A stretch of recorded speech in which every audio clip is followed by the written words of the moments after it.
Do you ever hit record, look at the lens and suddenly feel like you've forgotten how to be a human being?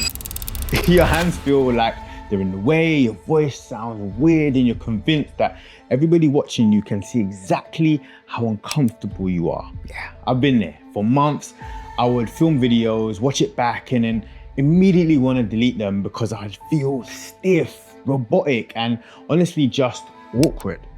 But then I realized something. Camera confidence isn't a personality trait, it's a system. And today I'm going to show you exactly how to stop overthinking and start showing up with clarity and authority on camera. If you're a professional, you're used to being competent. You're good at your job, you know your stuff, but the moment that little red light turns on, you feel like a beginner all over again. And look, that makes sense, because talking to a piece of glass in an empty room is inherently weird. It's not normal. You've probably told yourself that you're not a video person, or that you need to wait until you have a better studio so you feel more professional. But those are just surface reasons. They're easier to say out loud instead of the truth. And the truth, the real reason you feel awkward? Well, there's layers to it. And the first layer is that you feel like you're performing. You think you need to put on a YouTube persona. You speak at maybe a higher pitch. You use words you never really say in real life, and you lose your natural spark. You know, you lose what makes you, you. The second layer is that internal critic. While you're talking, you're simultaneously judging yourself, your hair, your lighting, that one weird thing your mouth does when you say certain words. Monetization.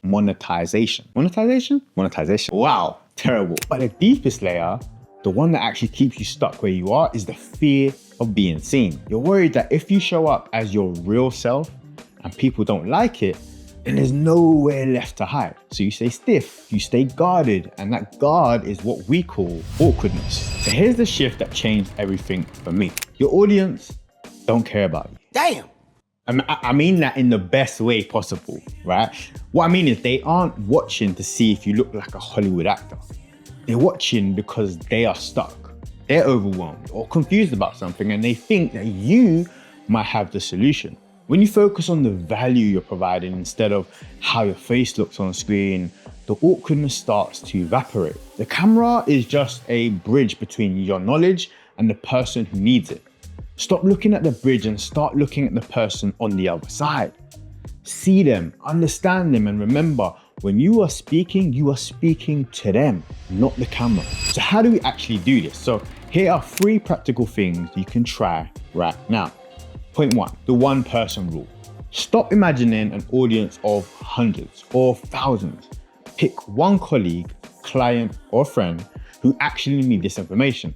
Talk directly to them. Use their name in your head before you start. It instantly brings your energy back down to a grounded level. Point number 2, the physical reset. Look, if you feel stiff, move. Let me show you something. Last year when I started, I would always film myself sitting down. But I realized I didn't feel like myself. I didn't feel expressive enough. In the real world, when I'm speaking to people I know, I don't sit or stand in one place and barely move. I use hand gestures, I bob, I sway. I'm an expressive speaker, so going against that would make me feel awkward. The same rule applies if you are trying too hard to be expressive when in real life you're not. That would look awkward in a very different way. The key is to lean into what you actually are as much as possible. So if you're like me, jump around, shake your arms, or speak way too loudly for 10 seconds before you hit record. It breaks this physical tension and gets you out of your head and back into your body. Point number 3, master the eye line. This sounds small, but it's actually huge. So if you're looking at the screen instead of the lens, you're gonna feel disconnected.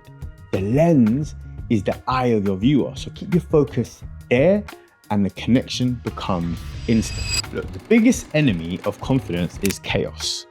If you don't know what you're saying or where your footage is going, you're gonna feel stressed. And stress looks like awkwardness on camera.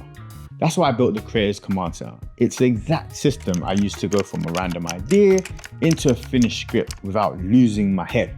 When you have a system that works, you don't have to worry about the logistics, and you can just focus on showing up and doing your thing. If you want that same clarity, the link is in the description. Now, let's get a little bit deeper. Here are 2 more ways to kill that awkwardness for good. Point number 4, the disposable video. Tell yourself that the first takes are destined for the bin. When you know you're gonna delete the footage, the pressure to be perfect just disappears.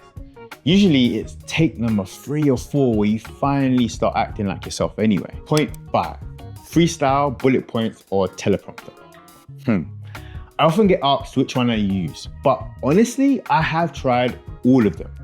And I think any of these can work for you. Because a lot of my videos are informational / educational, I think a teleprompter is a game changer for me. Because it means I can spend more time scripting out my content and then deliver it in a way which is concise, is to the point, and doesn't waste anybody's time. However, people often say that they struggle to feel natural and sound a little bit robotic when using a teleprompter. And that's exactly why when I script, I write exactly how I talk. In fact, when I'm scripting, I'm usually just talking out loud and then writing that down. This combined with the earlier techniques of standing and gesturing as if I'm talking to a friend makes it feel a lot more conversational. Now, don't get me wrong, the biggest difference maker here though is reps. Doing this every week naturally starts to feel more organic and normal, as opposed to the first time you try it. Now, if you're interested in grabbing a teleprompter, I have linked one in the gear section below. When it comes to bullet points, I think these work really well when the topic is not so information heavy, but it's more based around a topic that you can speak on with a lot of improvisation.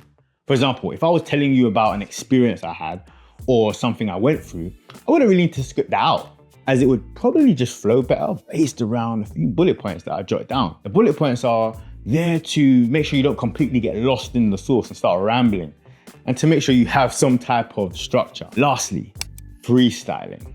Okay, some people are so good at this, it slightly makes me jealous. Because being able to just turn on your camera, have a topic in mind, structure it really well, and freestyle it is an art form. Truly.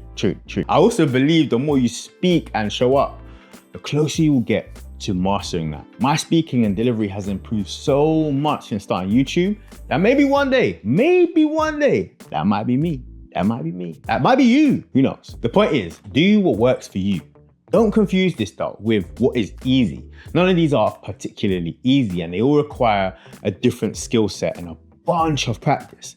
So try them out, lean into the one style that you think really suits you and your personality, because there are no wrong choices here. Now, I want to stop you for a second because I see you. I know that as a professional, you take pride in your work. You're used to being an expert in the room, so being bad at something like video hurts the ego. It feels like you're failing before you've even started. I want to reassure you that it gets better, okay? That feeling of your heart racing when you hit record, that fades. The way you hate the sound of your voice, you get used to it. Every creator you admire started with a video that was painfully awkward. The only difference between where you are and where you want to be is a few dozen mediocre videos. Look, you're not bad at the camera. You're just new to it. So give yourself the grace to grow as a beginner. So here's my challenge for you this week. If you're struggling with camera confidence, I want you to film one video. Don't edit it. Don't even plan to post it yet. Just film it. Watch it back once and find one thing you actually liked about your delivery. Most people fail because they're too busy looking for what's wrong. And I want you to start noticing what's right. Because 5 years from now, you aren't gonna care that you looked a little bit stiff in your first few videos, but you will care if you never started at all. Now, can you live with not knowing what your personal brand could have become? Let me know in the comments, what's the one thing that makes you feel awkward when you hit record? I'll read and reply to every single one. If you found this useful, hit that like and subscribe, as we are on the road to 10K. And I'd love for you to be a part of that community. And as always, I will see you confidently in the next one. Peace and love every single time. Dance.